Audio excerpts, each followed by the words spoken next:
ಸುಲ್ತಾನನ ಮೂರನೆಯ ಮಗ.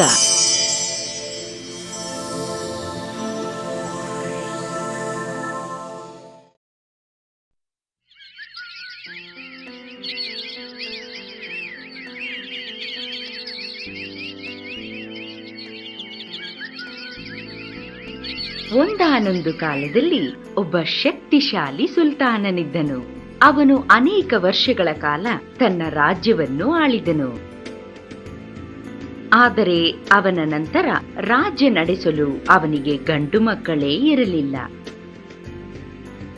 ಅವನು ಅನೇಕ ಬುದ್ಧಿವಂತರ ಸಲಹೆಯ ಮೇಲೆ ತನ್ನ 3 ರಾಣಿಯರಿಗೆ ಒಂದು ವಿಶೇಷ ಹಣ್ಣನ್ನು ಕೊಟ್ಟನು. ಅದರ ಪ್ರಭಾವದಿಂದ ಮೊದಲನೆಯ ರಾಣಿ ಹಾಗೂ 2ನೆಯ ರಾಣಿ ಇಬ್ಬರೂ ಒಂದೊಂದು ಗಂಡು ಮಗುವಿಗೆ ಜನ್ಮ ಕೊಟ್ಟರು. ಆದರೆ 3ನೆಯ ರಾಣಿಗೆ ಮಾತ್ರ ಮಕ್ಕಳಾಗಲಿಲ್ಲ. ಅದಕ್ಕೆ ಸುಲ್ತಾನನು ಅವಳನ್ನು ಕಾಡಿಗೆ ಅಟ್ಟಿದನು. ಅನೇಕ ದಿನಗಳ ನಂತರ ಕಾಡಿನಲ್ಲಿ 3ನೆಯ ರಾಣಿಯು ಒಂದು ಗಂಡು ಮಗುವಿಗೆ ಜನ್ಮ ನೀಡಿದಳು. ಅವಳು ಅವನಿಗೆ ಖುದಾದಾದ್ ಎಂದು ಹೆಸರಿಟ್ಟಳು. ಖುದಾದಾದ್ ಒಬ್ಬ ಬುದ್ಧಿವಂತ ಮತ್ತು ಚತುರ ಹುಡುಗನಾಗಿ ಬೆಳೆದನು.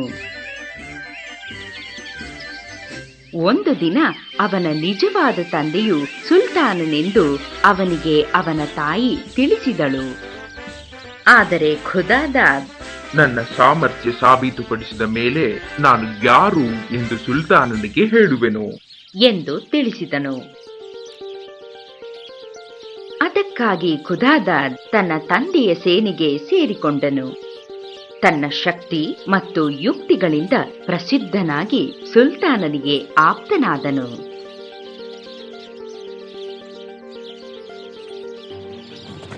ಒಂದು ದಿನ ಬೇಟೆಗೆಂದು ಹೋದ 2 ರಾಜಕುಮಾರರು ಇದ್ದಕ್ಕಿದ್ದ ಹಾಗೆ ಕಾಣೆಯಾದರು. ಅವರಿಗಾಗಿ ಹುಡುಕಾಟ ಪ್ರಾರಂಭವಾಯಿತು. ಖುದಾದಾದ್ ಕೂಡ ಅವರನ್ನು ಹುಡುಕುತ್ತಾ ಹೊರಟನು. ಕಾಡಿನಲ್ಲಿ ಮರಗಳ ಕೆಳಗೆ ಒಂದು ಸುಂದರವಾದ ಹುಡುಗಿ ಅಳುತ್ತಿದ್ದುದನ್ನು ಖುದಾದಾದ್ ಕಂಡನು. ಯಾರು ನೀನು? ಏಕೆ ಅಳುತ್ತಿದ್ದೀಯ ಎಂದು ಕೇಳಿದನು. ಅದಕ್ಕೆ ಅವಳು, ನಾನು ನೆರೆ ಊರಿನ ರಾಜಕುಮಾರಿ. ನನ್ನನ್ನು ಒಬ್ಬ ರಾಕ್ಷಸನು ಬಂಧಿಸಿದ್ದಾನೆ. ನೀನಿಲ್ಲಿ ಇರುವುದು ಕ್ಷೇಮವಲ್ಲ. ಅವನು ನಿನ್ನನ್ನು ನೋಡುವ ಮುನ್ನ ಇಲ್ಲಿಂದ ಓಡಿ ಹೋಗು ಎಂದು ಕಣ್ಣೀರು ಸುರಿಸುತ್ತಾ ಹೇಳಿದಳು. ಆದರೆ ಖುದಾದಾದ್ ಆ ರಾಜ್ಯದ ಅತಿ ಶಕ್ತಿವಂತ ವೀರನಾಗಿದ್ದನು.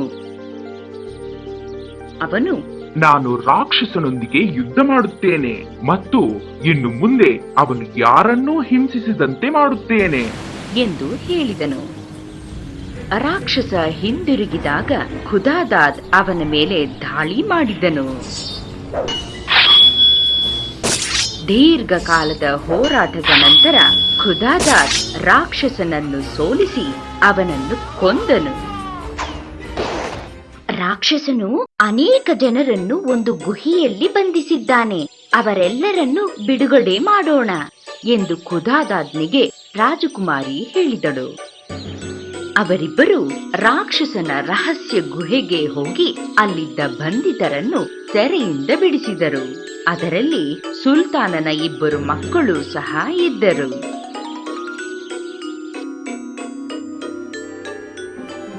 ಸುಲ್ತಾನನಿಗೆ ತನ್ನ 2 ಮಕ್ಕಳನ್ನು ನೋಡಿ ಸಂತೋಷವಾಯಿತು. ಸುಲ್ತಾನನು ಖುದಾದಾದ್ಗೆ ಬಹುಮಾನ ಕೊಡಲು ಹೋದಾಗ ಖುದಾದಾದ್ ಹೀಗೆ ಹೇಳಿದನು, ನಾನು ಅನೇಕ ವರ್ಷಗಳ ಹಿಂದೆ ಕಾಡಿಗೆ ಎಟ್ಟಿದ್ದ ನಿಮ್ಮ 3ನೆಯ ರಾಣಿಯ ಮಗ.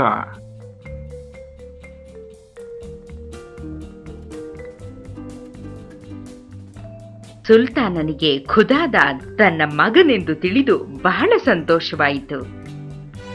ಅವನು ಕಾಡಿನಲ್ಲಿದ್ದ ತನ್ನ 3ನೆಯ ರಾಣಿಯನ್ನು ರಾಜ್ಯಕ್ಕೆ ಮರಳಿ ಕರೆಸಿಕೊಂಡನು.